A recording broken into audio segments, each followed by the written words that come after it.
Assalamualaikum warahmatullahi wabarakatuh. Di sini kami dari kelompok 5 akan mempresentasikan poin grup molekul. Sebelumnya perkenalkan, nama saya Ayunda Navaliska dengan NIM 026. Perkenalkan, nama saya Rafika Manda Anasya dengan NIM 035. Perkenalkan, saya Yolanda Meyasa Aulia Effendi dengan NIM 010. Nama saya Hilmi Faizur Rahman dengan NIM akhir 023. Di sini kita akan mempelajari beberapa hal. Yang pertama ada teori sumbu rotasi CN, teori bidang cermin, inversi, sumbu rotasi refleksi, konsep poin grup, langkah menentukan poin grup, dan contoh penentuan molekul grup SO2 serta contoh penentuan molekul grup PF5. Yang pertama, kita awali dengan simetri. Operasi simetri merupakan pergerakan terhadap suatu objek, sehingga posisi dan arah objek sebelum dan sesudah dilakukan pergerakan mempunyai konfigurasi yang tidak dapat dibedakan. Elemen simetri merupakan kesatuan geometris seperti garis, bidang, atau titik. Sehubungan dengan hal itu, maka satu atau lebih operasi simetri dapat dilakukan. Operasi simetri yang sering ditemui pada struktur kimia diantaranya adalah identitas atau E, pusat inversi atau I, sumbu putar simetri atau CN, bidang cermin atau sigma, dan sumbu rotasi refleksi atau SN. Berikut ini dijelaskan pengertian dari masing-masing operasi simetri. Yang pertama adalah teori sumbu rotasi CN. Sumbu rotasi adalah garis yang berperan sebagai acuan terhadap mana rotasi sebesar 360 derajat per N memberikan struktur yang sama dengan semula atau tidak bisa dibedakan. Dalam hal ini, N adalah tingkat rotasi. Untuk N sama dengan 2, berarti rotasi sebesar 180 derajat dilambangkan dengan C2. Untuk N sama dengan 3, berarti rotasi sebesar 120 derajat dilambangkan dengan C3. Untuk N sama dengan 4, berarti rotasi sebesar 90 derajat dilambangkan dengan C4, demikian seterusnya. Untuk C1 tidak pernah dijumpai karena sama dengan unsur identitas atau tidak khas. Dalam perjanjian arah rotasi yang positif diambil untuk arah yang berlawanan dengan arah jarum jam. Bila sumbu Z merupakan sumbu rotasi C2, maka operator C2 adalah untuk mengubah koordinat X, Y, Z menjadi min X, min Y, dan min Z. Contoh molekul yang memiliki unsur simetri C2 adalah molekul H2O. Contoh yang memiliki unsur simetri C3 adalah molekul NH3, sedangkan molekul HCl memiliki unsur simetri sumbu C karena molekul HCl dapat diputar pada sudut berapa saja. Apabila suatu molekul memiliki lebih dari satu sumbu rotasi, perlu ditetapkan satu sumbu rotasi yang merupakan sumbu utama, karena hal ini akan menentukan jenis bidang simetri yang mungkin dimiliki oleh suatu molekul. Dalam penggambaran suatu sumbu rotasi, sumbu utama diletakkan sebagai sumbu Z. Sumbu utama adalah sumbu Cn dengan nilai N yang paling besar. Bila ternyata ada beberapa sumbu dengan N yang tertinggi, maka sumbu utama dipilih sumbu yang melalui jumlah atom yang paling banyak. Selanjutnya adalah teori bidang cermin. Operasi simetri suatu bidang simetri yaitu berupa refleksi atau pencerminan oleh bidang yang menghasilkan konfigurasi objek yang ekuivalen. Ada 3 jenis bidang cermin, yaitu sigma H yang merupakan bidang cermin yang tegak lurus terhadap sumbu utama rotasi. Yang kedua, sigma V merupakan bidang cermin yang memuat sumbu utama rotasi. Dan yang ketiga adalah sigma D yang merupakan bidang cermin dihedral, dibuat oleh sumbu utama rotasi dan 2C2 yang berdekatan dengan sumbu yang tegak lurus dengan sumbu utama rotasi. Selanjutnya adalah inversi. Suatu molekul dikatakan memiliki pusat simetri I apabila setiap garis lurus yang diproyeksikan dari setiap atom melalui pusat simetri akan menemukan atom yang sama pada jarak yang sama dari pusat tersebut. Pusat simetri adalah unsur simetrinya, sedangkan operasinya adalah inversi melalui pusat terhadap mana setengah molekul lain dapat diperoleh. Fungsi dari operasi inversi adalah mengubah koordinat X, Y, Z menjadi kebalikannya, min X, min Y, min Z.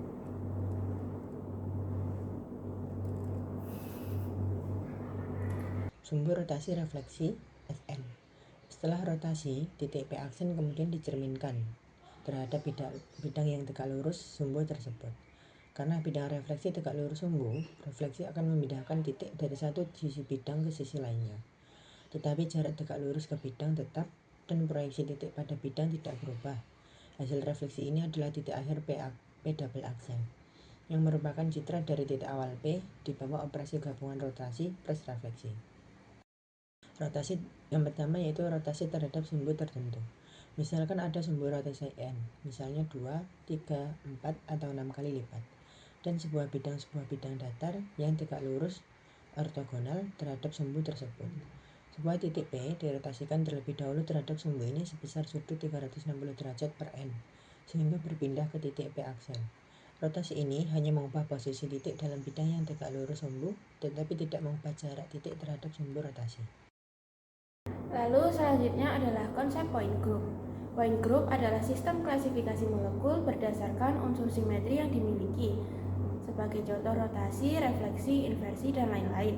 Dalam kimia kuantum modern, point group dipakai untuk yang pertama menentukan representasi irreducible, yang kedua memprediksi mode vibrasi, yang ketiga menganalisis degenerasi tingkat energi, yang keempat mengurangi beban komputasi dalam perhitungan kuantum.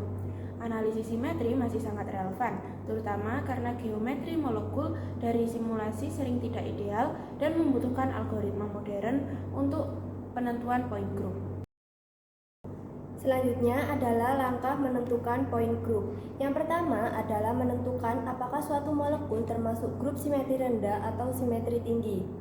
Sebelum melakukan langkah pertama ini, kita harus mengetahui seluruh operasi simetri yang dimiliki oleh suatu molekul. Kemudian kita lakukan identifikasi apakah suatu molekul termasuk grup simetri rendah atau bukan dengan memperhatikan tabel berikut. Seperti contoh grup simetri rendah yaitu C1 yang hanya memiliki satu operasi simetri berupa operasi simetri identitas. Contohnya adalah CHF-ClBr.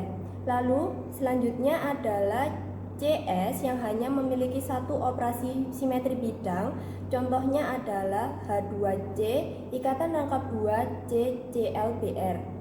Lalu selanjutnya adalah CI yang hanya memiliki satu inversi pusat. Contohnya adalah HClBrC yang berikatan dengan CHClBr.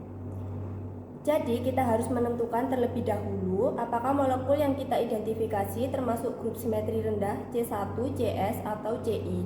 Apabila tidak memenuhi ketiga grup simetri rendah tersebut, maka kita harus melakukan identifikasi selanjutnya untuk menentukan apakah molekul tersebut termasuk grup simetri tinggi atau bukan. Contohnya grup simetri tinggi yaitu sigma infinity V, yaitu molekul yang termasuk grup simetri ini adalah molekul yang memiliki geometri molekul linear dengan operasi simetri sumbu C tak hingga dan operasi simetri bidang tak hingga. Molekul ini tidak memiliki operasi simetri inversi pusat. Contohnya adalah HCl. Untuk grup simetri tinggi lainnya bisa dilihat pada tabel berikut ini.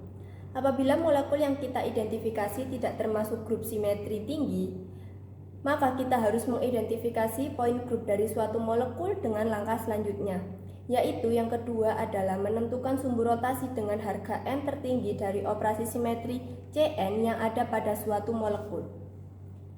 Pada langkah ini, kita mengidentifikasi operasi simetri sumbu Cn yang ada pada suatu molekul. Kemudian kita tentukan operasi yang memiliki N tertinggi. Perlu kita ingat bahwa hanya ada satu sumbu simetri yang bisa kita pilih sebagai Cn tertinggi. Lalu yang ketiga adalah menentukan apakah suatu molekul memiliki operasi simetri C2 yang tegak lurus dengan operasi simetri sumbu tertinggi yang telah kita tentukan sebelumnya. Jika iya, maka molekul tersebut merupakan grup simetri D. Sementara itu, grup simetri D dibagi lagi menjadi 3 point group, yaitu DNH, DND, dan DN, di mana N merupakan nilai tertinggi dari sumbu rotasi yang ditentukan pada langkah 2. Untuk menentukan point group suatu molekul ke dalam grup simetri D, secara spesifik dapat dilakukan dengan langkah-langkah sebagai berikut. Yang pertama adalah menentukan apakah molekul tersebut memiliki operasi simetri bidang dengan bidang cermin yang tegak lurus dengan sumbu rotasi tertinggi dari operasi simetri Cn. Yang kedua adalah menentukan apakah molekul tersebut memiliki operasi simetri bidang dengan bidang cermin yang tegak lurus dengan sumbu rotasi tertinggi dari operasi simetri Cn. Yang ketiga adalah apabila molekul tersebut tidak memiliki operasi simetri bidang sigma H maupun sigma D, maka molekul tersebut merupakan grup simetri D. Selanjutnya, contoh penentuan molekul grup SO2. Langkah pertama, gambar struktur Lewis dan geometri molekul. Tulis struktur Lewis dari SO2, S di tengah, 2O di sisi kiri dan kanan. S memiliki pasangan elektron bebas, sehingga berdasarkan teori FVCEPR, bentuk molekul menjadi band atau V-shape, tidak linear. Langkah kedua, tentukan elemen simetri dari cari sumbu rotasi atau Cn. Lihat apakah ada sumbu rotasi Cn dengan n lebih dari sama dengan 2 yang dapat memutar molekul sehingga sama dengan konfigurasi awal. Untuk SO2, literatur umumnya menyebut bahwa ada sumbu C2 rotasi 180 derajat dengan sumbu yang melalui atom S dan tegak lurus terhadap bidang molekul. Langkah 3, cek bidang cermin. Karena molekul planar atau semua atom berada dalam satu bidang, molekul memiliki setidaknya satu bidang cermin yang berisi semua atom. Ini disebut sigma V atau vertical mirror plane. Refleksi melalui bidang ini memetakan satu atom O ke atom O lainnya, sementara atom S tetap berada di bidang. Ini menunjukkan bahwa refleksi adalah elemen simetri valid untuk molekul. Yang langkah keempat, verifikasi elemen lain, pusat inversi, refleksi horizontal, putaran tak wajar, dan sebagainya. Uji apakah ada pusat inversi, yaitu titik di mana setiap atom X, Y, Z dipetakan ke min X, min Y, min Z, dan hasilnya menempati posisi atom identik.